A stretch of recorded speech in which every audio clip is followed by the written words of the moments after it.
like to tell you about our institute and society.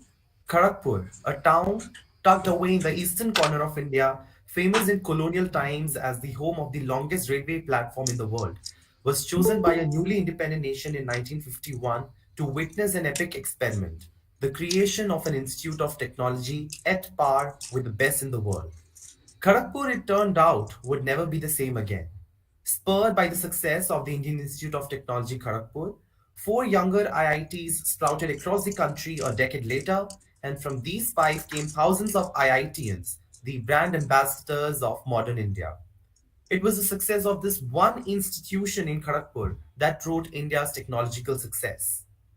Indian Institute of Technology Kharagpur, fondly referred to as IIT KGP by its kin, started its journey with 224 freshmen, 42 teachers, and 10 departments in the old Hijli detention camp in Kharagpur, where some of the country's greatest freedom fighters toiled and sacrificed their lives for India's independence. IIT KGP today is a confluence of multidisciplinary courses, an engine of academic and corporate research, a thriving hub of entrepreneurship, and an enabler of best in class placement.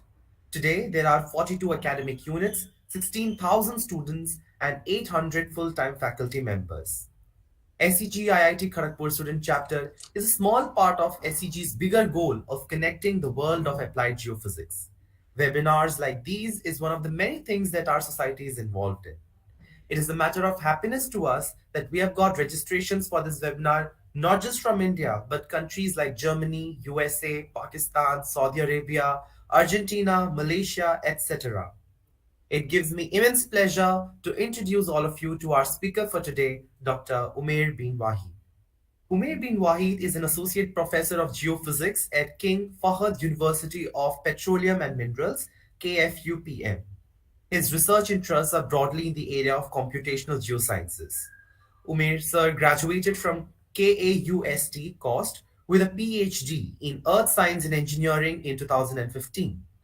Prior to joining KFUPM in 2017, he was a postdoctoral fellow at the Department of Geosciences, Princeton University, and a Writing in Science and Engineering fellow at the Princeton Writing Program. Umair received the Early Career Research Award at KFUPM in 2022. He is the 2023 SEG Honorary Lecturer on the topic of Physics Informed Machine Learning Applied to Geophysics. We are so grateful to him for finding some time out of his busy schedule to make this happen for us. Thank you so much, sir. And now the audience is all yours. Oh, excellent, Akash. Thank you so much for the invitation, for organizing this, and for the kind introduction. It's a matter of great honor for me to talk to all of you at IIT Kharagpur and also people joining from around the globe. So thank you so much for all of you for being here. And my, let's say, goal here is to introduce you to the concept of what we call physics-informed machine learning for several of the problems that we deal with in the area of seismic modeling and inversion, right? So my group here at KFUPM works on a bunch of different topics in applied geophysics with the application of machine learning that have exploded in the last 4 to 5 years, right? And that is what we are doing. We're doing a lot of data-driven machine learning and a lot of physics-driven machine learning, right? So today's talk is more about the physics part, but also I will introduce briefly in the beginning some of the work that we are doing with purely data-driven machine learning. So I think we can get started. So yeah, this is our campus here at King Fahd University, Petroleum and Minerals. I belong to the College of Petroleum Engineering and Geosciences, and we are a unique college in the sense that we are doing this experiment within KFUPM of building a world-class college, like Akash was mentioning about IIT Kharagpur, kind of a similar thing that we are doing here, that in the kingdom, we could have a department or a college that does best-in-class research in petroleum engineering and geosciences. So I'll be showing you a lot of work that we've been doing here with my group and, of course, with my network of collaborators. All right, so Akash covered this very well. So this is the activities that my group deals with here. On one side, we are interested in understanding how seismic waves propagate in the subsurface, so we can build subsurface, let's say, models that can help us understand different aspects of geophysics. For example, if you are interested in exploration of hydrocarbons, that is one aspect. The other is if we are interested in maybe understanding how earthquakes happen, that is also something that we're doing. And therefore, all of this is enabled by better understanding of seismic wave propagation in complex media, right? So that's one of the aspects that we are looking into. The other thing that we are very much interested in is understanding and mitigating the hazards associated with induced seismicity. So, induced seismicity occurs due to many industrial operations such as shale gas exploitation, geothermal energy exploitation, mining as well, and CO2 sequestration. So, all of these things have the potential to cause earthquakes that can be really annoying for the public in the area. And therefore, we need to understand how these small earthquakes are formed and how we can mitigate the hazard associated with it. So, I'll show you a few examples of these work as well. But let me first go over a little bit of the recent research outcomes. So just to give you a flavor of what our students in the group are working on. So this is the work of one of my master's student who graduated at the end of 2021. We're looking at the data set coming from the Groningen area in Netherlands, which is the biggest gas field in Western Europe. And essentially, the problem here is that we have small magnitude earthquakes and we want to detect them robustly, and we want to detect them in a manner that uh, we are not, let's say, affected by the noise in the area, right? So, of course, when you have a small magnitude earthquakes and you have noise because of some local events happening, let's say somebody is doing some construction here or cars driving past the sensor, it is often possible that you're not able to detect those events at these sensors, right? So what we did was we looked at this shallow borehole network, and this is an accelerometer, and these are four geophones here. And if you look, the data from the accelerometer was quite noisy, so we didn't consider this in our study. But if you look at these geophones and you look at the waveforms, for example, that are shown here, you will see some kind of energy arriving at the first or the let's say shallowest geophone, and then it travels downward. And you can see this energy seems coherent, and it seems like it's coming from an earthquake or an event, right? But if you are looking at a single sensor, which most of the literature does using machine learning, then it's very hard to differentiate it between actual noise or an event, right? But what we did was we looked at the move out of these events. So if it appears first in the shallow sensor and it travels downward, as can be seen here with these red picks that we've shown here, then this is actually something that originated on the surface, and that's why it is traveling downwards. And therefore, it tells us that it's actually not a true event. This is actual noise. Whereas a true event would look something like this, where it originates or it appears first at the bottommost sensor and then it travels upward. So something like this, where it arrives first, the bottommost sensor, and travels upward. So that's one of the things that we did, and we managed to successfully train our convolutional neural network model. So visually, as humans, we could do this task very easily, but to teach an algorithm to do that can rapidly speed things up, and then we don't need manual intervention to do these tasks. Another thing, in case some of you are interested in digital rock physics, of course, the idea here is to use digital rock images to quantify or estimate rock properties like porosity and permeability. Now, typically, this is done by scanning it using what is called a micro CT scan.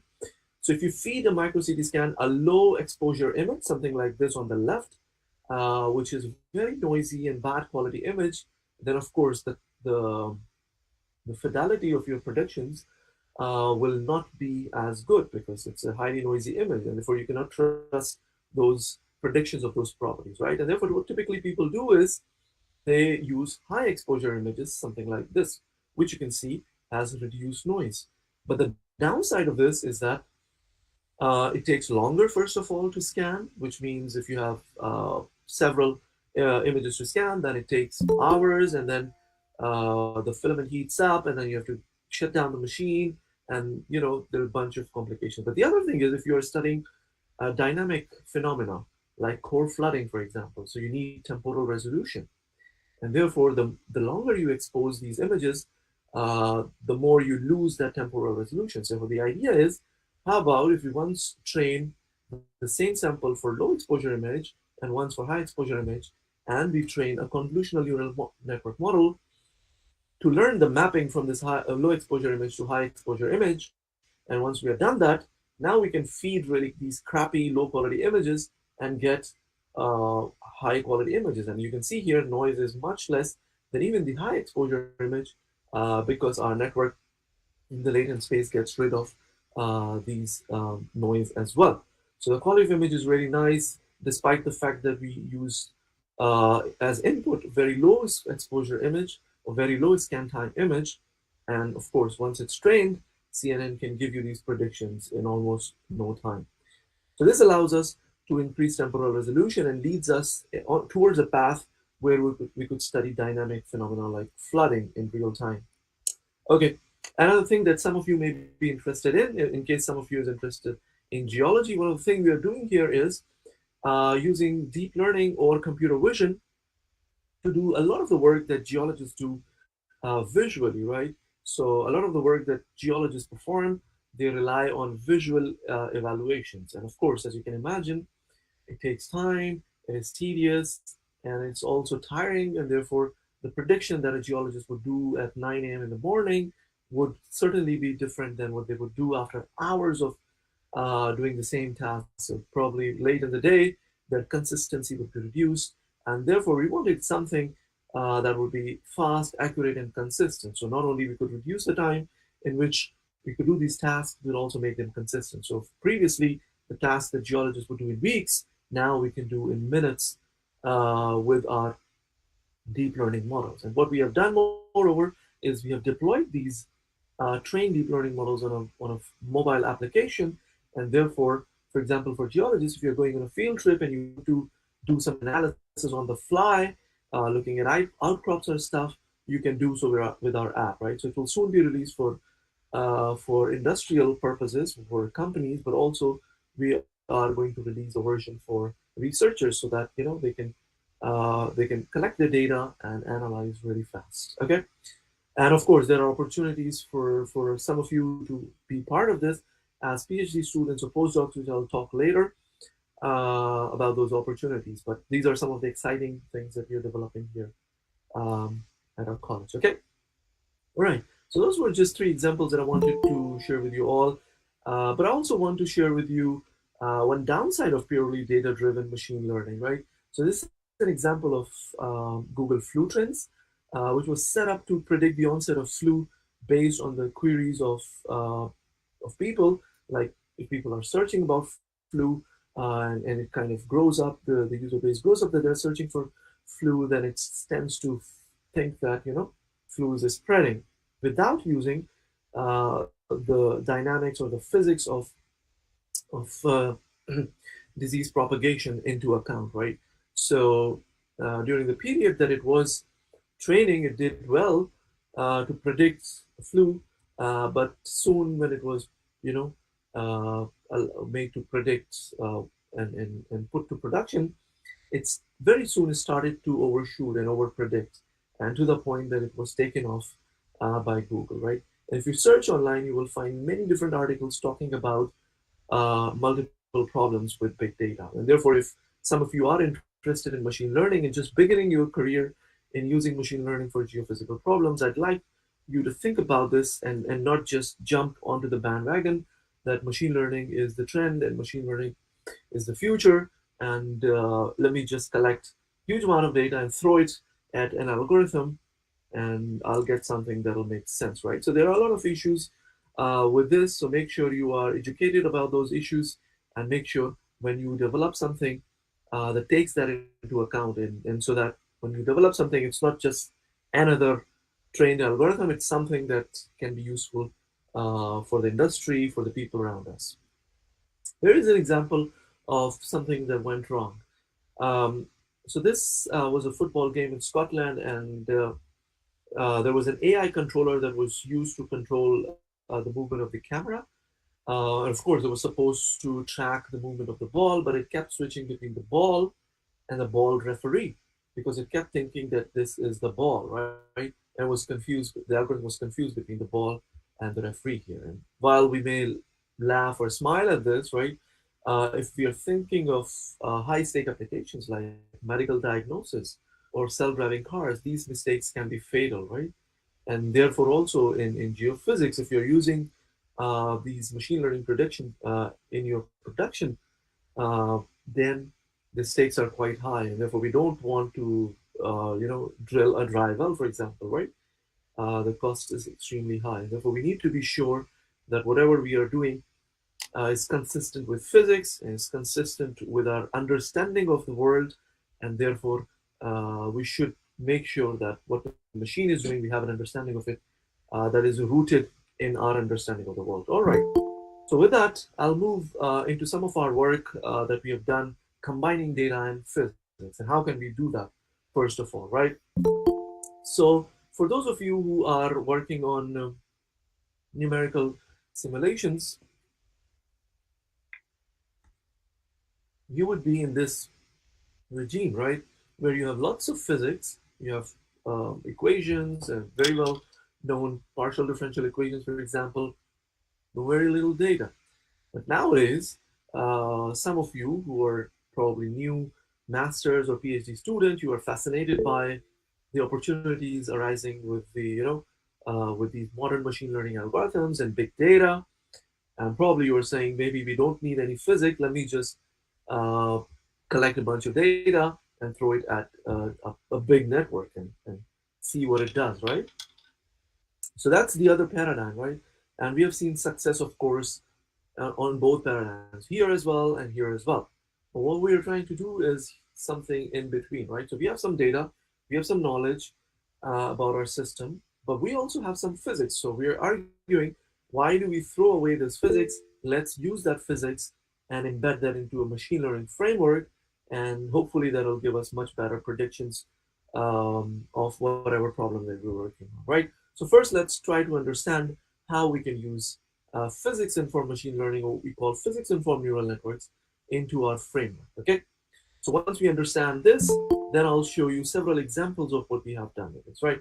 So I hope that many of you will be familiar with neural networks. The neural network is essentially function approximators. You collect a bunch of training data, you label that data, right? Input versus output. You train your neural network. What it does is it trains these weights of these connections, right? And once it's trained, you can now bring in new data or unseen data by this neural network, and you hope that it could predict the correct output, right? So that's essentially the summary of what most people use neural networks for, right? But here we are going to use neural network for a different purpose. So what are we going to do is, okay, we know that neural networks are function approximators. So I'm trying to ask the question, okay, can we solve a partial differential equation using a neural network, right? And what do I mean by that is, of course, for example, you want to solve the wave equation. Your output is a wave field at different values of x, z, and t, for example, for a 2D spatial domain, right? And your input is different values of x, z, and t. So you, once trained, you input, let's say, some values of x, z, and t, and you ask this network, tell me what is the value of my wave field at these coordinates, right? So that's the function we want to try to learn here. And how do we learn this function? One way is to do a lot of simulations, collect a lot of data, and train it using supervised learning. But that's not what we are going to do, because one of the challenge with that kind of learning is that it does not generalize well, it does not know the physics, and things can go wrong pretty fast. Okay, so we're going to include physics into the mix. And also, the previous approach that I mentioned requires you to collect huge amounts of data, right? Which may or may not be feasible. All right, so in this case, what we are going to do is we are going to have our output as the output of the PDE, right? So for example, if you have a PDE of this form, where U is the variable of interest that you're trying to solve, and X and T are your inputs, right? Or X and T is your domain. Let me see if I can draw something here. Uh, okay, So let's see, we are trying to solve this 1D problem, 1D in the spatial domain. So X is here, T is here, and what you want to know is at these different locations, what is the value of my variable U, right? For example, these are just some random collocation points, okay? So what you will do is, first of all, you will take the residual of these partial differential equations, put everything on the left-hand side, and this forms the residual, right? So we all know that when we have the correct solution, and if we plug in the correct solution into the PDE or in the residual of the PDE, we should get a zero residual because that satisfies the PDE, right? And therefore, this residual should ideally be zero if the output of our neural network is correct, right? If the U that we are getting with our neural network is correct, we plug it in the residual, it satisfies, that's perfect. Now what do I have? What do I have here? Now these are partial derivatives or partial derivative operators that are needed to be applied to our variable U, right? Because in your PDE, you have these terms like du dx or du dt, for example, and therefore you need to take the derivative of U with respect to the inputs, right? So that's a challenge. How can we do that? Now, those of you who know a little bit of the background of how a neural network is trained, you know about backpropagation, right? Essentially, that is chain rule in which you take derivatives of the loss function here, with respect to the network weights, right? So once you have those derivatives or sensitivity of your neural network to these weights, you can use optimization algorithms to drive that loss function down by updating these weights, right? Similarly, we can get derivatives of u with respect to x and t by using chain rule or what we call backpropagation or automatic differentiation by going all the way from the output to the input. So if whatever I just said you do not understand or it's not something you've been exposed to, forget about that. Just think that we can do it by some magic called automatic differentiation, that we can get these derivatives, right? The only thing is, the higher the order of derivative, the more costly it gets because the more times you have to go back in this direction, right? Or do the backward propagation. All right. So we have the derivatives. We can plug them into the residual. So here is my term in the overall loss function, which is the residual of the PD. But to solve a PD, you need some other things, right? You have boundary conditions, you have initial conditions, and you have some data. Maybe, for example, you have collected some data on your geophones, right? That you want to add to the mix, right? So that's the other term, right?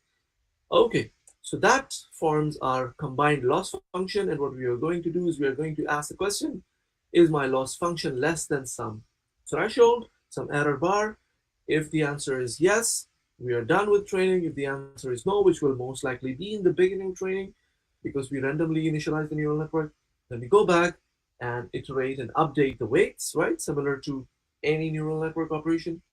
We update the weights and we try to slowly drive this loss down, okay? So that's the overall idea of what we are doing here. And if you still have questions, I'll be happy to answer at the end of my talk. All right, so let me show you some examples now. So the first thing that I'm going to show you is how we can solve, for example, the Eikonal equation, which is a partial differential equation of this form. We are interested in solving for the parameter or the variable capital T or travel time given velocity v, right? One of the boundary conditions that we have is that the travel time at the source is equal to zero. So for example, if you had an earthquake that initiated somewhere here and it's traveling upwards, then the travel time at the source is zero. And the time it takes to arrive at this station, for example, on the surface, that will be given by the Eikonal equation, okay? So that's the overall idea. So how are we going to do this? Similarly, we have a neural network like I showed you before. In this case, I have 4 inputs. So one is the coordinates of the source, and the other is the coordinate of the receiver, right? So of course, the source and receiver can be anywhere in the domain. Of course, typically we have receivers on the surface, but we could train with these pairs of sources and receivers. Right now, we're solving a 2D problem. If you want to solve a 3D problem, of course, you need to have 6 inputs, right?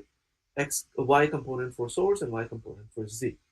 The idea is we want to learn this function that given one source value or coordinate and the other receiver coordinate, it tells us, how much time it takes for this this this this ray or this wave to arrive from the source to the receiver. The way we would do it is we have this loss function which is formed by the residual of the Eikonal equation, as I told you, and we have boundary condition, and we are using no data here, right?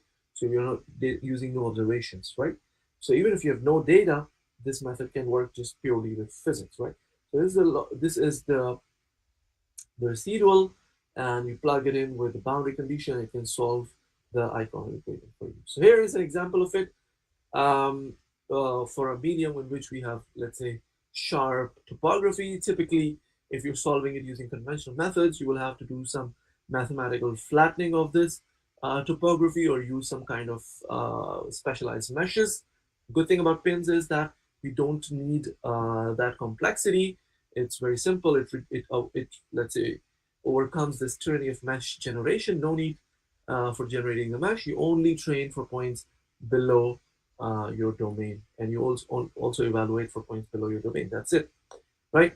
So then after training, we try to compute travel times from the source to everywhere in the model. Here is the error using a conventional method called fast sweeping method, and here is the error using pins. As you can see with the scale bar, the errors with FSM are much larger than those with pins, right?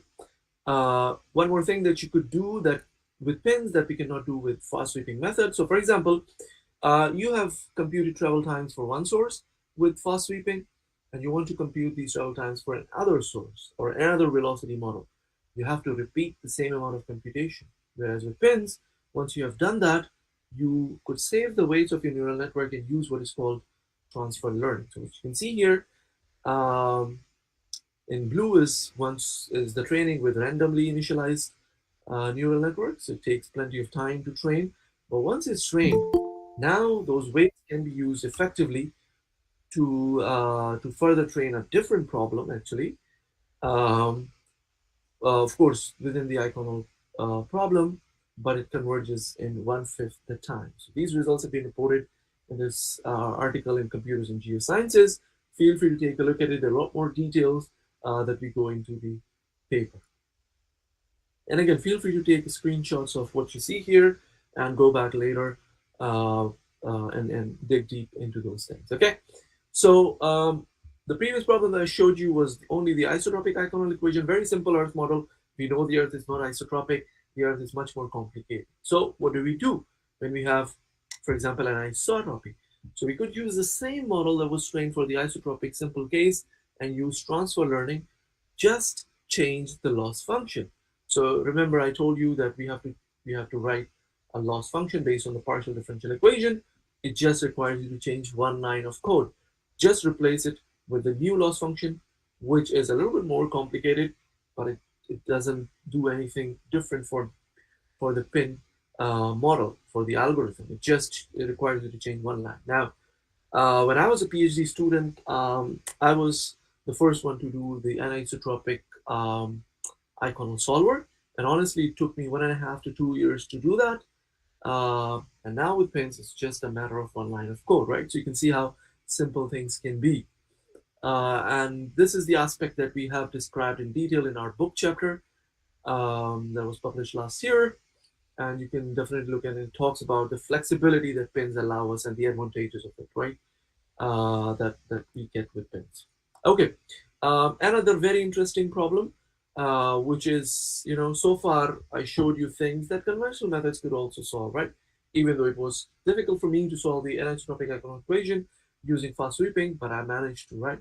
But then we tried also to solve using for the attenuating VD Eikonal media. So for attenuating media, the Eikonal equation becomes very complicated. It's now not a single PDE, it's a system of partial differential equations, okay?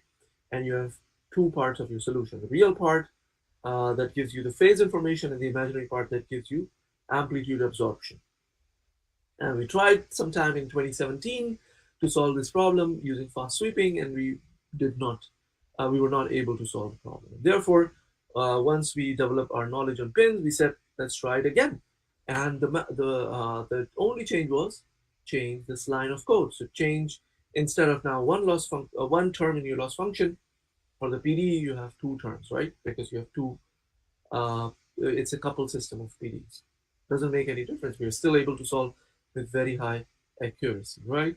So that's a flexibility. If any of you is interested in exploring this more, we can discuss that in the question and answer session. Okay, so if any of you is interested in wave field modeling, that's also what we did, and still working on addressing some of the aspects. So here is our, let's say, two scattered model, where we are trying to solve for the scattered wave field. As you can see here, this is the true scattered wave field using, or the computed scattered wave field using pins, and this is the receiver. So one of the things we have noticed with pins is that uh, it takes plenty of time to learn high frequency features. So when you have sharp variations in your solution, it takes time to learn that. And that's one of the challenges that we need young and dynamic and talented people like yourself to work on, which my group is also actively working on. I'll show you an example of what we have done to address this issue.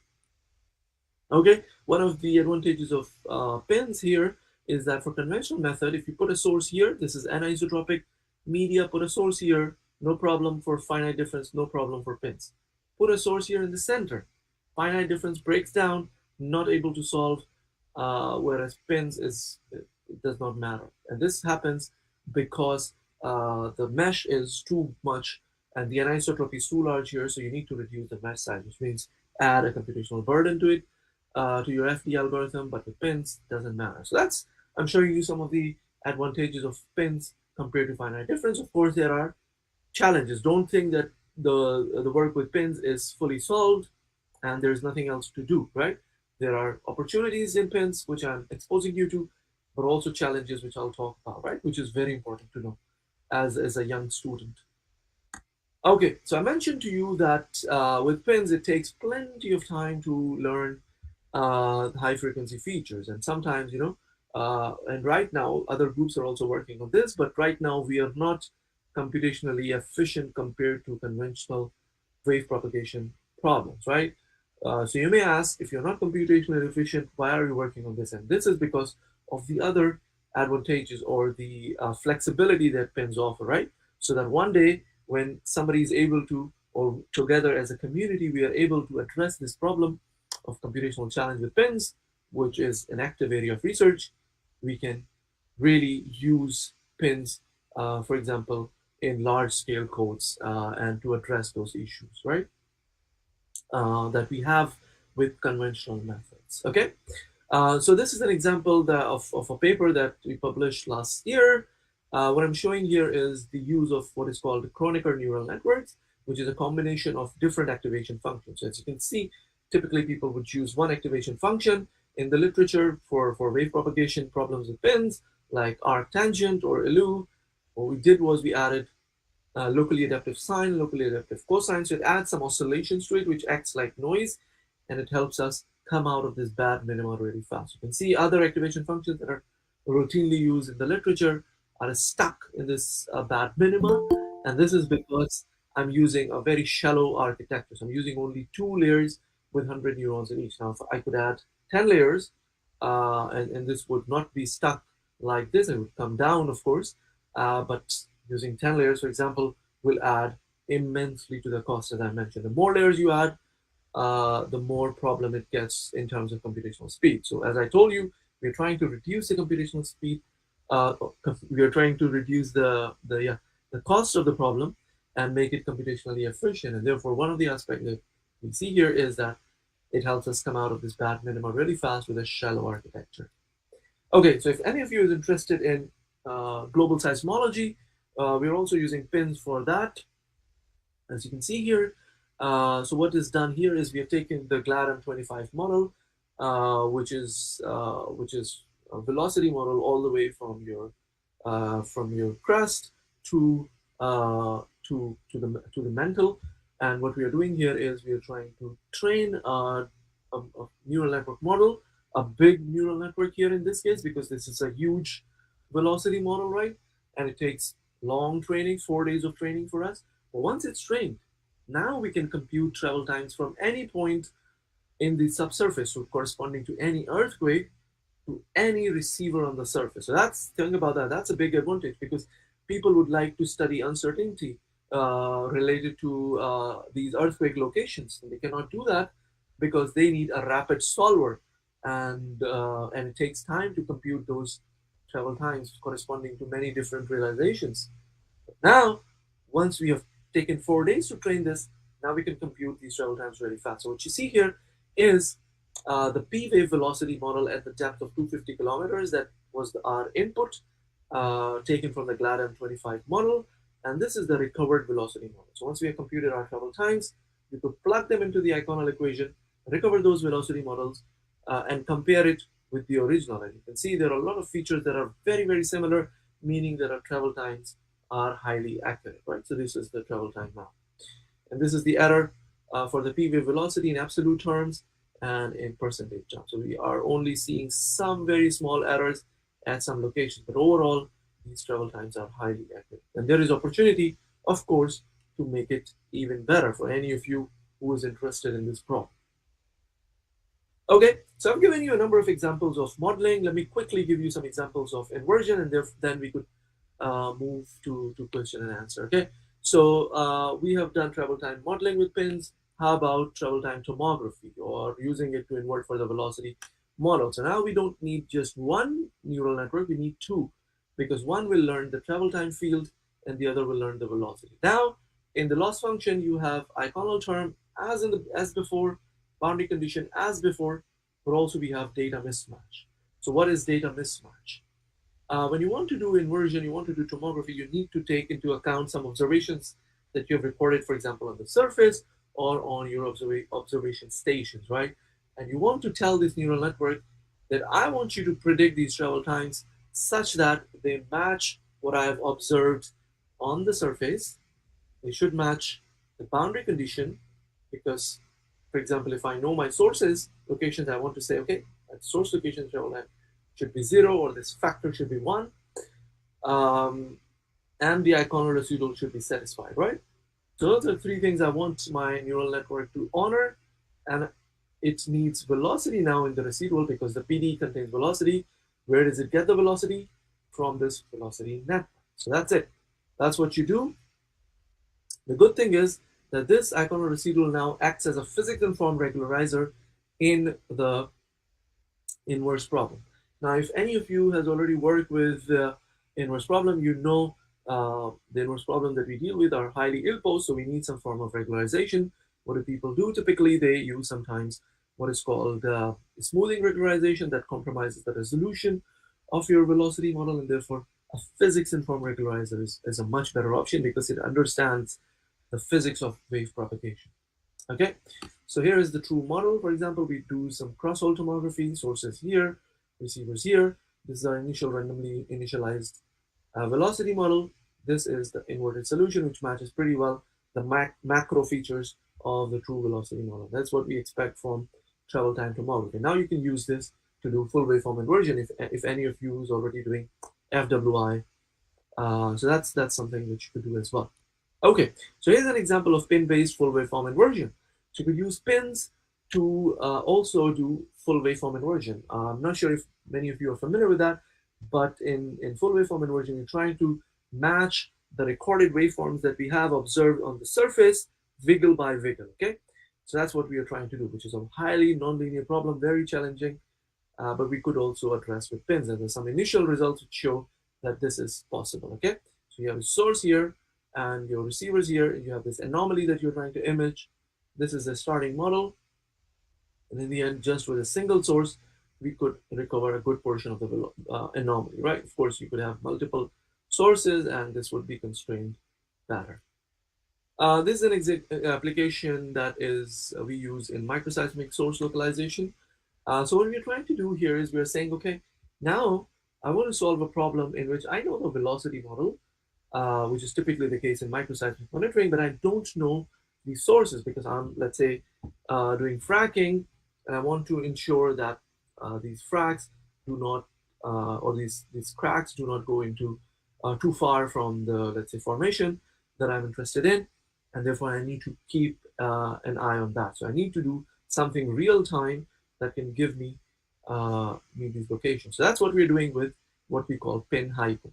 Okay, this paper came out last year, which you can also look at for details. So what we do is now we try to feed the data, observe data, and we feed coordinates of the domain, and we try to build a travel time map from it. So what was the travel time map that gave the data that we observed? Once we build the travel time map, we know the source is at the minimum of the travel time map. So that gives us the location from which that, let's say, energy came out. And this is an example of it from the Otway velocity model. So as you can see here, you have the truth in red, purple, and light green, and corresponding to it, we have the predicted in red, blue, and in green, which takes only a couple of seconds to do that, and therefore we can get something really fast, and we can follow the fracking process as we go along. So that's something also that we are developing actively. Um, Further, because there have been some issues in terms of, let's say, uncertainty related to it, right? So where we are moving now, as I mentioned to you, there are some challenges with pins, and we need more research to really address those challenges. So as in our group, we have another direction that we are looking into, which is called operator learning. Okay, so just to give you a quick idea, and we have some results, very exciting results that I will be sharing very soon at one of the SCG, let's say, annual conferences that will happen in August. If some of you are there, please feel free to attend and say hello. I'll be there. So the idea in operator learning is that in pins we were learning a function, right? Which means that we are learning something that is fixed for a given velocity model. So the velocity model changes, you need retraining, right? Of course, you can use transfer learning, you can reduce the time, but still it needs training. Now, can we do something, or can we learn an operator, which is, let's say, mapping from an infinite dimensional space to an infinite dimensional space. So we can also have something that generalizes over velocity. So for example, if you're trying to solve a wave field propagation problem, and if you solve it with pins, it is only good enough for one velocity. Okay, and that's a serious limitation with pins, and that's why it's computationally expensive. Because if the velocity model changes, well, you need to retrain. If it changes dramatically, you need to train a lot. But in operator learning, we're hoping that through some innovative architecture, can we overcome this limitation? And some of the results that we are seeing, pretty exciting, that I cannot share with you right now because it's still in the stage of write-up, and we will soon be publishing it in archive.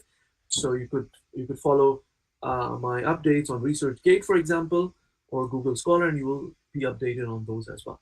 So that's what we call deep operator networks, or deep net, that we're working on.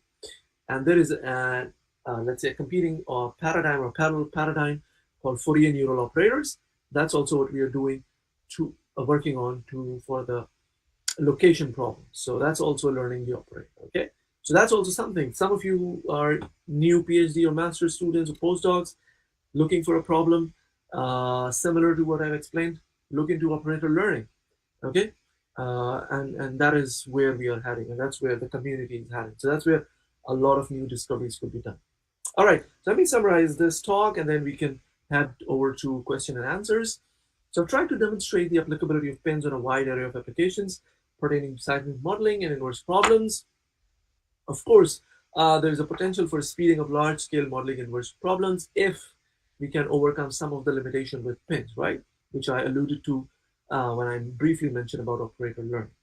The good thing about pins is that for inverse problems, you can have a physics-informed regularizer that better deals with ill-posedness. Of course, we cannot eliminate ill-posedness. That's inherent in the way we observe our Earth, that we observe, we observe our data, but there are ways that we could deal with it in a more, let's say, appropriate fashion, which is given to us by the physics informed regularizer. One thing I didn't mention was that if you're interested in the wave propagation problem, you know that getting the right boundary condition can be a headache at times, right? Whereas with pins, our tests have shown that we don't need absorbing boundary condition, which is a big advantage. So you only have this condition, the surface boundary condition on the surface, the other boundaries no condition. So that's awesome, right? That saves you a lot of headache as well. Okay, challenges. I'm sure you would be interested to know about this because this is where you can contribute. The challenge that we have is slow convergence for sharp heterogeneities in the velocity model. So if you have a velocity model that is changing rapidly, pins take a long time to converge. And the problem, if you want to read more about this, it's called spectral bias of neural networks. So all neural networks have a property called a spectral bias. They like learning um, features or let's say frequencies in the underlying function that are on the lower side. So low frequencies they learn very fast, but high frequencies they struggle with. Okay, so that's one of the challenge that is a topic of great interest worldwide among researchers who are working with pins or neural networks. Hyperparameter selection, of course, if any of you have worked with neural networks before, you know that that takes a lot of time, right? So with pins, how can we do that? So there are approaches where you could do automated machine learning, which can give you hyperparameter selection. So that's also a topic that I'm interested in working on. If any of you is interested in hyperparameter selection with the context of pins, feel free to reach out to me. All right. So that's pretty much all I wanted to talk about. Now, briefly, I'll mention some of the opportunities in my group. If any of you listening here is interested, or if any of you know someone who may be interested, please pass on these opportunities to them. So I'm looking for a postdoc position immediately with interest in machine learning and wave propagation. So if you have some experience in wave propagation and machine learning, you would be an ideal candidate. And machine learning plus microseismicity. So if you are at IIT Kharagpur and you're finishing your PhD, please feel free to reach out to me if you're looking for a postdoc position. We have very attractive packages here for postdocs, and we have housing support, paid housing, and we have health insurance and stuff in addition to very generous salary here for postdocs. Okay, for PhD students, I have a number of projects here that are in collaboration with universities abroad. And so one of the project is in collaboration with Brown University, the group of George Kanadakis and Victor Sai and Chris Huber, that we are interested in doing machine learning with geophysical inversion and joint inversion. So if any of you is interested, please feel free to reach out. If any of you is finishing their masters or close to finishing, this will be an opportunity. And one of the domains that is exploding in geophysics, I'm sure you already familiar with, is fiber optic sensing, right? So that's also something that I'm looking into. And we have a project in collaboration with our friends in Czech Republic in Seismic. Okay, that's called Seismic. The company's name is Seismic with a K at the end. Okay, and we also have some opportunities for graduate research visitors. So you may already be a PhD student or a master's student, and you're interested in doing your master's thesis or PhD thesis in collaboration with me or my group. You're also welcome. We have this funded position. So of course your flights and your accommodation will be taken care of, plus a nominal stipend. Whereas for PhD, of course, you get free housing and you get support with a generous stipend, which is very competitive internationally. Okay. Um, so that's pretty much it about the opportunities. I'd like to thank my collaborators here. So I'm actively working with the group at Kaus with Tariq Al Khalifa and with George Karnadakis at Brown and some of the other collaborators who have helped in developing the things that I've showed you. So with that, I thank you all for your interest in this and listening. I'm very happy to be here and answer any questions that you have, and feel free to share your thoughts and ask questions. Thank you, everyone. Akash, over to you. Thank you so much, sir. The talk was highly enriching. We've heard a couple of problems, but never thought of solving it in PIN's point of view. It was great. Thank you so much, sir. While filling out the registration form, we got a couple of questions which I would like to start with. Meanwhile, the participants can write their queries in the chat box itself. I'll read out it to Umair, sir. Sir, the very first question that we got through the Google form was how to start the journey of machine learning. I mean, it's a pretty relevant question given that many of the students here are the first year students who are really interested in machine learning, but are not really aware of how to start their journey of learning the machine learning techniques. So, what would your suggestion be? And if possible, how did you start your journey into the machine Yeah, learning space? excellent question. Thank you, Akash, and thank you to the person who asked this question. Of course, this is a very important question because we are living in a world where we have so many resources that finding the right resource is hard, right? So when I was growing up, or when I was at your stage, we had the opposite problem. We wanted to learn something, and it was hard to find resources, right? And now you have so many resources that you cannot possibly have time to know which one is correct, is the best one. Okay, so my suggestion to you would be to start with a basic course in machine learning online. Just pick something. So find a course, maybe the course of Andrew Ng. He has a course on Coursera. uh, he has a new course now with that deals with Python. So in the past, he had a course, very popular course, in he was teaching introduction to machine learning or something like that on Coursera, using MATLAB. That was running from 2012 or something until 2021 or something. So recently, I think last year, he revised this course, and now it's based on Python. So I'd encourage you all to develop your skills in Python simultaneously to learning machine learning, right? So all the ecosystem, all the development that is happening in the domain of machine learning is largely happening in Python. So you should be comfortable working with Python. So that's one course. If you know nothing about machine learning, start with that, and be punctual, complete the course in time, give yourself a target that, every day I'm going to watch half an hour, let's say, or 1 hour, right? And follow up on the homeworks. So finish that course. It'll take you probably 1 semester, 3 months, 4 months, whatever your pace is. Once you're done with that, at least now you have the background. Now you will start to understand these things, right? Whatever I'm talking about, and your brain will start generating ideas on what I could work on. So that's the basic minimum, right? Rather than getting distracted with all the sorts of videos on YouTube you can find elsewhere. There are many courses on Coursera as well, right? But just stick to one basic course. Don't get distracted. Do it first, and then the opportunities will show up. Okay, my journey is very similar. In 2017, when I joined KFUPM as an assistant professor, I wasn't doing machine learning at the time, and machine learning in geophysics was sort of non-existent. But I could see that that was the time where things would pick up, and then you can see 2018, 2019, things picked up. So that's what I did. I went through the same course of Andrew Ng, and as I was going through the course, of course, I had this background of solving problems in geophysics conventionally.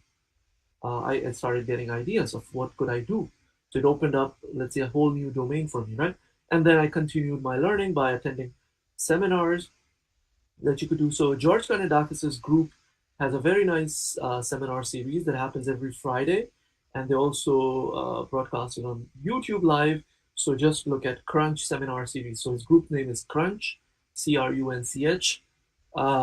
You can find, and there you can learn many different application of pins or other aspects of machine learning. So that's one thing you could do whenever you have time. you know Find a good seminar like this one, right? You are attending, you're spending time, something will register, right? Maybe even if you are not able to understand everything, you'll be able to start understanding, and gradually it will become more and more. So finish the course, and then find a problem to work on. If you keep learning something and just learning, that'll not help, right? Because you will lose it eventually at some point until you use it. So find a research problem, work on it. That will make you strong, because that'll show you how you can use your skills and give you confidence of your skills. And then you might as well publish a paper. So find someone in your department who's interested in machine learning, or you can contact me as well once you have the basic knowledge. If you are interested in problems, I always have a number of problems and not enough people to work on. So feel free to email me, contact me. Okay, you can ask for my contact from Akash, or connect with me on LinkedIn, and ask questions, or find somewhere else some resources, right? Where you can work with somebody who can guide you to solving a problem, and later on publish it. So that those are the two-step procedure that I'd guide you. Learn first the basics and solve a problem. That's it, Akash, from my side. Thank you so much, sir. This was really helpful. Well, the next question was, are there codes available in MATLAB or Python for pin to start with? Yeah. So I'm not sure if I added this on my slide. Let me see. It's not here on my slide here, but you can send me an email or connect with me on LinkedIn. I can share with you several links to pin codes, so I can give you some GitHub repositories that include mine. So if you search my name as well and type GitHub, you will find codes to reproduce this example. Okay, and some of my collaborators have also uploaded their codes. So definitely you can start with those. So feel free to reach out to me after this talk on LinkedIn or by email, and I'll give you all those links. Okay. All right, sir. Thank you so much. The next question says, what are the software tools to understand and model such physics, especially related to shifting planetary orbits dynamically with respect to the star's shifting habitable region? Well, it may Okay. not be a geophysics related question, but No, no, that's right. That's the beauty of what we discussed today, right? With pins. Thank right. you, Akash, for reading the question. That you may not be a geophysicist, you may be an astrophysicist, you may be a biologist. I don't know, right? But you all will have a physical phenomena that you're studying through some mathematical formulation, right? So you probably, the person who asked this question knows some partial differential equation. I hope, right? There's a partial differential equation that defines that phenomena. What you have to do, as I have been mentioning multiple times in my talk, you use a different PDE here, right? The loss function. Everything stays the same. Your problem may be different, doesn't matter, right? I showed you some examples of problems in geophysics, but you can use pins for it, right? And I am working with some people who are in the field of hydrology, and we are solving the problems. I have no background of hydrology. I do not understand really the physics of it, but I can help them solve their problem using pins, right? So that's the beauty of it. So whoever the person asks the question, you can use pins too. So to find a code online that solves one problem in pins, try to think about how you can replace it with your own partial differential equation. That's it. So it could be done. Just start with a code as you asked it, and you should be good to go. It will not require you a lot of work actually. Thank you, sir. Well, Sandeepan Roy asks in the chat, how can we optimize the computation time within braces, number of layers, as well as accuracy? Yeah, that's a very good question, and that's one of the challenges we as a research community is facing. So I collaborate a lot with the group at Brown University, with George Karnadakis, and that's what some of the things that we're working on. Um, well, this is a challenge, right? With pins right now, and there are. So that's why I encourage you to listen to some talks from George's group. They are doing fundamental research in pins, so they are trying to address these problems. So, whereas from my side, we are applied people, so we are applying some of the things that they are developing, and of course, we are developing some of the things too. But the answer is not clear to the community yet, right? How can we do that? But there are techniques like people have done. Like I've shown you one example, right, where you could optimize, let's say, computational cost by some using some efficient, let's say, activation functions. That's one approach. The other approach is using something called Fourier features. So people use, in addition to these inputs, they use some additional inputs. So people believe you could learn these inputs or these solutions fast by adding some Fourier features. So look this up. There is a paper on this from the group at University of Pennsylvania.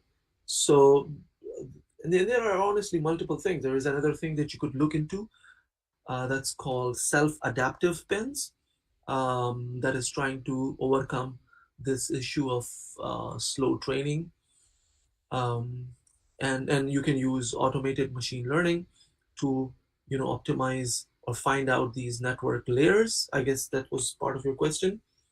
And not a lot has been done in terms of exploring automated machine learning with pins. I think there is just one paper that I saw until very recently, but that's an opportunity. If anyone is of you is interested, please feel free to contact me.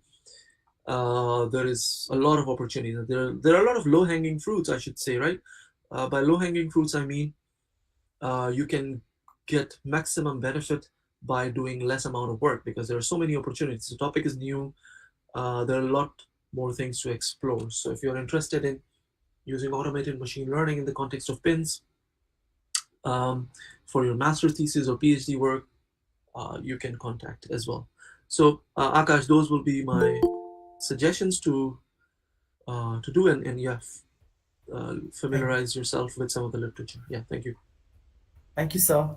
Well, Debashish Chaudhary asks, how do you account for the scale difference between seismic scale and geological scale? All our efforts come to naught if we can't overcome this.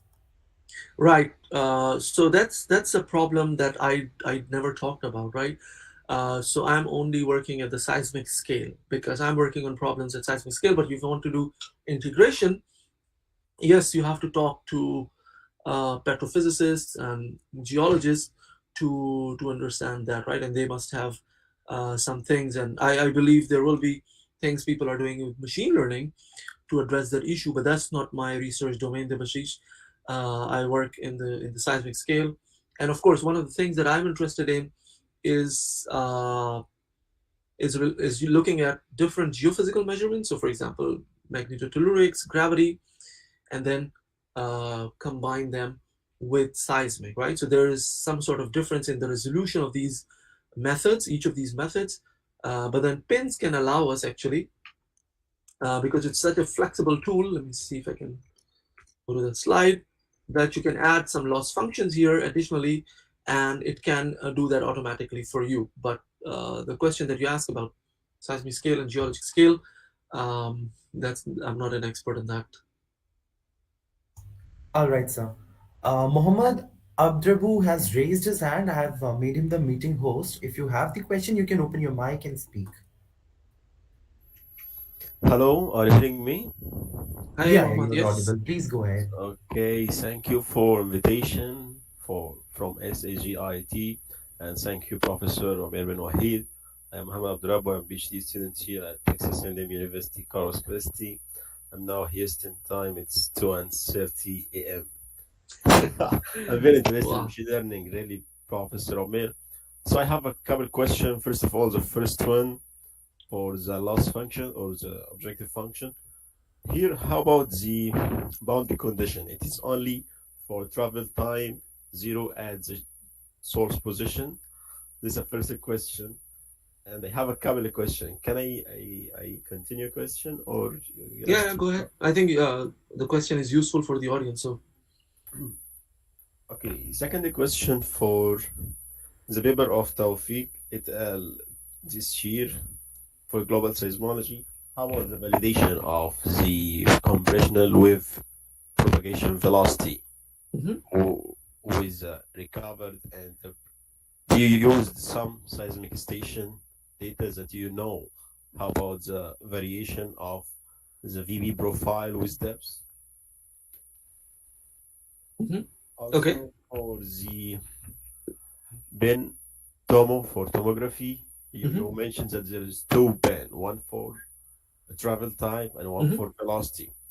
How about the rank of the Jacobian matrix of these? I think when you go for tomography, you have a travel time as input data, and you have a kernel or Jacobian matrix for geometry of your model. How about the kernel matrix? It is inverted, or I think it is complex. So I have a question, Mohammed, just to understand Yeah, what you asked regarding number two. So when you say velocity variations here, yeah. uh, it is an input. So we know these velocity variations because we have the GLADM 25 model, which was built at Princeton University. So we know how the Earth looks roughly at low frequencies from crust to the mantle. So what's your question about velocity variations? I mean, there is a model, for example, for surface wave, Rayleigh wave, love wave. Yeah, we Uh, are doing p waves only. yeah, but also if there is some selected station, like example, station A in Africa and station B in Australia, this compared or how it's valid, the data recovered with input data. Okay, okay. And You your know, question about the someone, Jacobian matrix, you are asking how is it to validate that or what? Because sorry. we don't your question about Jacobian matrix. So this is using pin. So you don't use convention. I think you are thinking about conventionally solving this problem, right? Yeah, yeah. But okay, I'll answer your question. Thank you, Mohammed. I think I have got an understanding of that. But I have So I last think this. question. Is there is application of seismic ambient noise for this?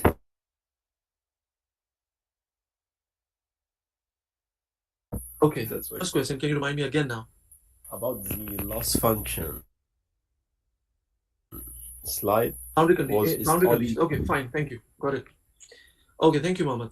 So yeah, you mentioned that we have only boundary condition at one point, which is the source location. It's not a problem, um, because uh, because what we do is, and what I haven't talked about, given the let's say time that I had and didn't want to go into the details, is that of course, and this is good for all of you who are more interested deeply in pins, is that there are two different loss terms here. If you try to train it like this, you will have a problem because one term might converge faster than the other and they will have different dynamics. So what you need to do is you need to have some sort of scaling here of these loss terms, and that is where I told you to look at something called self-adaptive pins. Okay, that'll help you. But also something that we are developing in collaboration with the group at Chaos is what is called hard constraint. So you embed everything into one equation. So boundary condition, data, everything goes into the equation. So there is only one term. How we can do that? Please read some papers that will coming very soon. So you can update you can follow me on a ResearchGate or something, and you will see those papers. So we've submitted that for the EAG meeting. Okay, so that's your first question. So not a problem. Regarding your second question, let's say we'll come to this question now. If you have a station, I think there may be a misunderstanding here, but this model works for any station on the surface. So whether it's in Africa, Australia, South America, whatever, it doesn't matter. It's we are dealing with P waves. Of course, you can add other sorts of waves in this formulation, but of course, for demonstration, we used only the body wave or the first driving wave. So there is actually no problem with that with the velocity variations. Of course, if you are using surface waves or some other kind of waves which have different velocity models, you use a different velocity model for training. That's simply it. Okay. And last question was about this one. Oh no, third question was about this one. So here we are not dealing with the Jacobian matrix explicitly. That's one of the positive things about it. So it's just one step optimization, right? So we are not creating, let's say, a Jacobian matrix and then doing the inverse problem. It's in one go. These are simultaneous training. There is none of that, which you're talking about. Probably you are coming with a background in adjoint state tomography. So this is very different, and that's why this is computationally more, let's say, efficient than adjoint state method for many problems. Okay. And last question you had for ambient noise tomography, that's an interesting question because I'm not too familiar with ambient noise tomography, but we have a colleague here who recently joined, Simone Piglia. Probably you know him if you are working with adjoint tomography, but we are starting to look into this. um, the bottom line is for you and for all of you, if you want to use pins, you need to have a physical law for this, right? So if you can have a physical law, you can apply these methods. Okay. So it could be a PDE or it could be some other form of equation. You could use these methods together with data, whether it's you can astrophysics, biology, chemistry, whatever, right? So that will be my answer to you, Muhammad. And if you have detailed questions, I think in the interest of the audience here, you can connect with me on LinkedIn or email me, and we can set up maybe a short Zoom meeting to discuss your questions and see how I could help you with that. Okay? Thank Okay, you, thank you. Muhammad. Thank you. Yes, back to you, Akash. Thank you so much, sir. Audience, for your kind information, the mail that we have sent has Sir's LinkedIn hyperlink as well. If you click on Umair bin Waheed, which is written in blue underlined, and you click on it, it will directly take you to Umair sir's LinkedIn. So that would be convenient for you guys. Sir, I think we have covered all the questions, but one last question that I would like to ask personally is the problem that the students in India face is with respect to the data availability. As students, we get a very limited amount of data. So, what would be the possibility of using pins with limited amount of data? How accurate it would be, or can we train it to a good level? Very good question, Akash. That's very important for students, and yeah, thank you for raising this point. Yeah, that's the beauty of pins. That I showed you some examples where we train pins without any data. So if you know physics, you could train it with purely physics without data. But if you have data, of course, it adds, to the accuracy, and it adds another dimension to the training. It helps in computational speed up. So towards the end of my talk, I mentioned about operator learning, the paradigms called depot nets or Fourier neural operators. They are very data hungry. So that's where we are heading towards, even the pins community, that we need more and more data plus physics, right? So I think, for you all geophysicists in India, I think you need to find out some resources for, let's say, open source data, and SEG has a lot of that, and also some of these, let's say, newer fields like Groningen, for example, has a lot of open data. Probably some of you may not be aware of it because you don't know anyone who has worked on these data sets. Oftentimes, what happens is, you look at these data, the structure is complicated, even if it's open source, it's really hard to penetrate into the data and try to understand. So connect with people, read papers, connect with people who have worked with data. Oftentimes, you will see in papers, some people have written, field data set from so and so field, right? And take a look at it. Type the name of that field, like Volvo dataset. You will find open dataset. But oftentimes it helps if you have some connections with people. So oftentimes, what I would suggest you is, if you are reading a paper and the author has used some data set, try emailing the author and ask if this data is available for me to test my model, right? In machine learning, this is very important. And a lot of the students, they spend a lot of time preparing data in the right format for machine learning rather than spending time on machine learning, right? So this is sometimes discouraging for students. So what I'd suggest you all is to try contacting authors. Maybe if you contact 50 authors, one of them will reply, and that'll make your day, right? Absolutely, sir. Thank Most you so most people will not reply, right? much. But some people may be nice and they might be interested and they might reply. But don't hesitate to reach out. Don't think that you are stuck in India only. Reach out to people internationally. Okay. Um, of course, these companies do not like to share their data at times. That's an issue we all face. I face as well. But that's where I think collaboration is also useful. So, for example, you can find someone who has worked on the data, collaborate with them. Absolutely, sir. This was really helpful. Thank you so much, sir. So I think we've covered all the questions. And at the last, I would request Pritam Das Kashyap, who is the editor of SEG IIT Kharagpur student chapter, to present the vote of thanks. Am I audible? Yes, Pritam, please go ahead. So, thank you, Dr. Umair. That was indeed enlightening and informative. We came to know that you were the first PhD student to solve the isotropic complex iconal equation, which was very impressive. The way you delivered your lecture on machine learning for seismic modeling and inversion through your expertise in geosciences and machine learning was very enriching and invigorating, keeping each one of us captivated, especially when you discussed about the application of IGEOS, then the pin workflow output and plugging of residual of PDE, again the application of backpropagation of neural network and the pin-based waveform inversion as well as hypocenter localization. I would like to express my heartfelt gratitude on behalf of SEG IIT Kharagpur student chapter and all the participants here for dedicating your precious time for delivering such an important and